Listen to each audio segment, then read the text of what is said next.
मानिसहरूले कसैप्रतिको धारणा आफ्नै व्यक्तिगत बुझाइबाट प्रेरित भएर बनाउने गर्दछन्। यीशु ख्रीष्टको बारेमा पनि मानिसहरूको आफ्नै धारणा भएको हामी पाउँदछौँ। कतिपयले यीशु ख्रीष्टलाई एक असल शिक्षक, एक चङ्गाइकर्ता, एक धर्मगुरुको रूपमा चिन्दछन् भने कतिपयले उहाँलाई एक साधारण अगमवक्ताको रूपमा चिन्दछन्। तर जब मैले ग्रेग गिल्बर्टद्वारा लिखित यीशु को हुनुहुन्छ भन्ने पुस्तक अध्ययन गरेँ तब वास्तवमै यीशु को हुनुहुन्छ मैले थाहा पाएँ।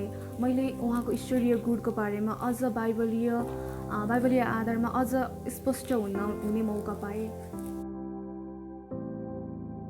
यीशु ख्रीष्ट परमेश्वरको पुत्र हुनुहुन्छ। उहाँ नै परमेश्वर हुनुहुन्छ।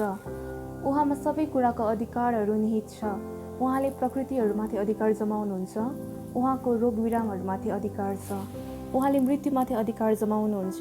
उहाँले पापमाथि अधिकार जमाउनुहुन्छ र साथै उहाँले हामी सबैमाथि अधिकार जमाउनुहुन्छ। त्यसकारण हामी भन्न सक्छौँ कि उहाँ 100% परमेश्वर हुनुहुन्छ। यीशु ख्रीष्ट 100% मानव पनि हुनुहुन्छ। उहाँ आफै परमेश्वर भएर मानव बन्नुपर्ने अपरिहार्यता किन पर्यो त? त्यसबारे पनि मैले यस पुस्तकबाट थाहा गर्न सकेँ। बाइबलमा हामी हेर्छौँ भने उत्पत्तिको पुस्तकमा हामी थाहा गर्छौँ कि एकजना मानिस अर्थात् आदमबाट संसारमा पाप आयो र हामी सबै पापको दण्डको भागीदार बन्न पुग्यौँ। आदम सबै मानिसहरूमा पाप ल्याउने प्रतिनिधि पात्र बन्न पुगे।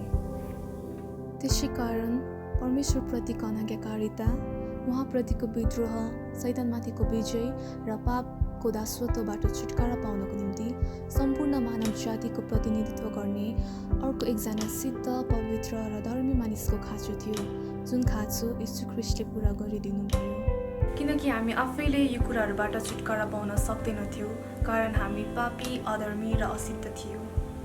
यस पुस्तकले यीशु ख्रीष्टलाई मानवीय दृष्टिकोणभन्दा बाइबलीय दृष्टिकोणबाट बुझ्नको निम्ति मलाई एकदमै सहायता मिलेको छ र यस पुस्तक उपलब्ध गराइदिनुहुने गस्पल पब्लिकेसनप्रति म निकै नै आभारी छु र यहाँहरूलाई पनि यही उत्साह दिन चाहन्छु कि तपाईँहरू पनि यस्तै बाइबलीय पुस्तकहरू पढ्नुहोस् र आत्मिक लाभ उठाउनुहोस्।